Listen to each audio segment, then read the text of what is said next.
ভাই কে বেশি জনপ্রিয়, আপনি না সামি? ডেফিনেটলি আবিদ হোসেন সামি। সামি ভাই ডেফিনেটলি রিয়াসাত আজিম। কে বেশি গালে? আমরা দুজনেই খুব বিনয়ী, যে কারণে আপনি জানেন যে আপনি মাইক্রোফোন ধরলে রিয়াসাত ভাই আমার নাম বলবে, আমি রিয়াসাত ভাইয়ের নাম বলবো না, ইটস দ্য ফ্যাক্ট। সামি অনেক জনপ্রিয় and I am a big fan of him.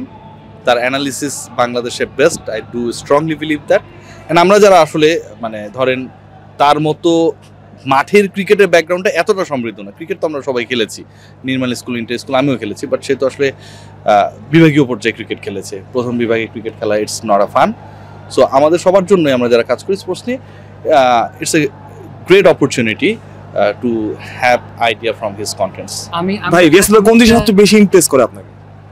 Riasat ভাইয়ের উপস্থাপনার কৌশল, এবং সবচেয়ে বেশি ইমপ্রেস যেটা আমাকে করে সেটা হচ্ছে রিয়াসাত ভাইয়ের স্ক্রিপ্টিংয়ের জায়গাটা। কারণ স্ক্রিপ্টিং সবাই করতে পারে না। আমি যখন ইনিশিয়ালি যমুনা টেলিভিশনে, আমি তো রিপোর্টার না, আসলে আমার ডেজিগনেশনটাও রিপোর্টার না, কিন্তু আমি শখের বসে কিছু রিপোর্টিং করতাম। তো সেই সময়টা রিয়াসাত ভাই তখন চ্যানেল 24-এ ছিলেন। আমি রিয়াসাত ভাইয়ের ওই স্ক্রিপ্টিংয়ের জায়গাগুলো অনেকাংশে দেখার চেষ্টা করতাম, কারণ আমার তো লেখার হাত অত আসলে ভালো না। আমি কথা বলতে পারি, বাই নেচার হয়তো বা কথা বলতে পারি, কিন্তু লেখার হাত ভালো না।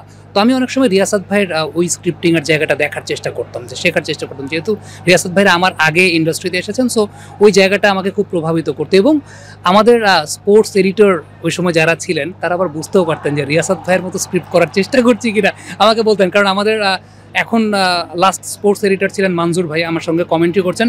মঞ্জুর ভাই আমাকে একদিন বলছিলেন, তুমি কি রিয়াসাত ভাইয়ের মতো করে লিখো? তো ওনার ধরনে, সো ওইটা আমাকে খুব প্রভাবিত করতো। এবং তখন রিয়াসাত ভাইয়ের সাথে আমার কোনোদিন দেখা হয় না ইনফ্যাক্ট। সো ওই সময়টা আমার কাছে মনে হয় যে আমি এটা দেখার চেষ্টা করতাম, যে ওকে, তার স্ক্রিপ্টিংটা খুব প্রভাবিত করতো। মাঠে যেমন সাকিব তামিম, আসলে মানুষ ভাবে যে আপনাদের মধ্যে মারামারি না, সাকিব তামিমের মধ্যে তো সত্যি সত্যি মারামারি আছে, আমাদের মধ্যে তো সেটা নেই।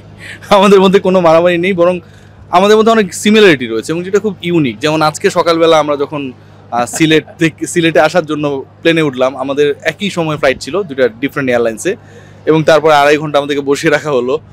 ওই সময়টা তো আমরা চ্যাটিংয়ে ছিলাম, ওই সময়টা তো আমাদের মধ্যে ওভার ফোনে কথা হচ্ছিল যে কখন ছাড়বে, ভিজিবিলিটির অবস্থা কি। সো সত্যি কথা কি, মানে আমাদেরকে যেভাবে কম্পিটিটর ভাবা হয়, প্যারামিটারটাই ভুল। কারণ তার কাজের ধরন আমার কাজের ধরন একরকম না। সো ওই জায়গা থেকে আমার কাছে মনে হয় কেউ কারো কম্পিটিটর না। আর যদি আমরা কম্পিটিটরও হই, আমার কাছে মনে হয় যে এটাও খুব ইন্টারেস্টিং, এটা good for the cricket, good for us, যে আমরা কম্পিটিটর। এখানটা এমন কেউ আমার সাথে কম্পিট করতেছে না যাকে আসলে কম্পিটিটর হিসেবে নিতে আমার সমস্যা আছে। সো আই এম ব্লেসড, বা আমার কাছে ভালো লাগে ব্যাপারটা। আমার কাছে একটা বিষয় মনে হয় কি, বাংলাদেশে আমরা কেন যেন সবকিছুর মধ্যে একটা কম্পিটিশন খুঁজে। দেখেন, একটা ইন্ডাস্ট্রি কখনো কেউ একা দাঁড় করাতে পারে না। আপনি বলিউড ইন্ডাস্ট্রি চিন্তা করলে, শাহরুখ খান একা যদি চিন্তা করতো আমিই থাকবো আর কেউ থাকবে না, হতো না। শাহরুখ খান, সালমান খান, আমির খান, অক্ষয় কুমার সবাই মিলে একটা সমৃদ্ধশালী ইন্ডাস্ট্রি তৈরি করেছে। আমার কাছে মনে হয় যে স্পোর্টস জার্নালিজম বা স্পোর্টস অ্যানালাইসিস ইন্ডাস্ট্রি আমাদের এখানে আগে কিন্তু ছিল না, যেটা গেল 3-4 বছর ধরে আছে। সেই জায়গাটা আমি কাজ করছি, রিয়াসাত ভাই কাজ করছে, দেব চৌধুরী কাজ করছে, তাহমিদ অমিত কাজ করছে, ফুটবলে রিফাত মাসুদ কাজ করছে, নাবিল খান কাজ করছে। এখন আপনি যদি বলেন যে সবাই সবার সঙ্গে কম্পিটিশন করবে, এটা আমি কম্পিটিশন না, আমি চাই সবাই সবার সহযোগী হিসেবে কাজ করুক, কাউন্টার পার্টের চেয়ে সহযোগী হিসেবে কাজ করুক। তাইলে হবে কি, ইন্ডাস্ট্রিটা গ্রো করবে। আদারওয়াইজ আমরা যদি কামড়াকামড়ি করি, ইন্ডাস্ট্রি গ্রো করবে না, টু বি ভেরি অনেস্ট। আমার কাছে মনে হয় আপনি প্রত্যয়, পিয়াল আছে আমার আর একজন কলিগ, আপনারাও যদি নিজেরা কোঅর্ডিনেট করেন, আমি যে দেখি আপনাদের মধ্যে খুব ভালো সম্পর্ক, ইনশাল্লাহ আপনারাও ওই জায়গাটাতে একটা বড় ইন্ডাস্ট্রি গ্রো করতে সহযোগিতা করবেন। আমার কাছে মনে হয় এটাই আসলে খুব জরুরি, যে কারণে আমরা ওই সবসময় কম্পিটিশন বা কম্পিটিটিভ মেন্টালিটিতে থাকি, তো যে কারণে এত বছরে আমাদের ইন্ডাস্ট্রিটা আসলে ওইভাবে গ্রো করে নাই, to be very honest. But we are trying our level best. এবং আরও একজন আমি অলটুগেদার বলি, যে অনেকেই চিন্তা করেন যে সামি, দেব চৌধুরী তাদের সম্পর্ক খুব খারাপ, সামি রিয়াসাত আজিম সম্পর্ক খুব খারাপ। আজকে আশরাফুল ভাই প্লেনে যখন আমরা কথা বলছিলাম, আশরাফুল ভাই তখন ফোন কেড়ে নিয়ে বলছিলেন, এই আপনাদের দুজনের মধ্যে এতই লোকজন কি জানে? So this are like this. আমরা হয়তোবা আপনি দেখতে পারেন যে কন্টেন্ট ওয়াইজ আমাদের মধ্যে এক ধরনের দেখতে পারেন কে কার আগে কোনো কন্টেন্ট দিচ্ছে ভাই, সেটা একটা থাকতে পারে। বাট পার্সোনালি যে আমরা একসঙ্গে চা খাই, কফি, আজকে রাত্রে রিয়াসাত ভাই ডিনার করাবে আমাকে, সেটাও বলছিলেন, কাবাব খাওয়াবে। সো ব্যাপারটা ক্রীড়া সাংবাদিক না হতেন কি হতেন আপনার কি মনে হয়? রিয়াসাত ভাই ওয়াজ আ ভেরি গুড ডিবেটার। আমার কাছে মনে হয় রিয়াসাত ভাই প্রশাসনিক কার্যক্রম খুব ভালো সামলাতে পারতেন। আমি যদ্দূর একবার শুনেছিলাম যে রিয়াসাত ভাই বিসিএস এর খুব কাছাকাছি প্রিলি দিয়ে রিটার্ন দেন নাই।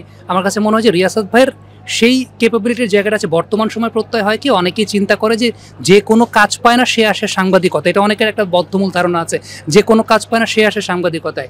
বাট ব্যাপারটা আসলে সেরকম না। একজন সাংবাদিককে কিন্তু অনেক কিছু জানতে হয়, তাকে দেশ জানতে হয়, অর্থনীতি জানতে হয়, তাকে পৌরনীতি জানতে হয়, তাকে ডিপ্লোম্যাটিক পলিসি জানতে হয়। একজন স্পোর্টস রিপোর্টারকে কিন্তু শুধুমাত্র মাঠের খেলা জানতে হয় না, তাকে কিন্তু স্পোর্টস ডিপ্লোম্যাসি জানতে হয়, স্পোর্টস ট্যুরিজম জানতে হয়, স্পোর্টস মার্কেটিং জানতে হয়। রিয়াসাত ভাই সব কিছু জানেন। সো আমার কাছে মনে হয় যে তিনি খুব প্রশাসনিক ভালো কর্মকর্তা হতে পারতেন। থ্যাংক ইউ রিয়াসাত ভাই, থ্যাংক ইউ সামি ভাই, অনেক ধন্যবাদ। Take great care.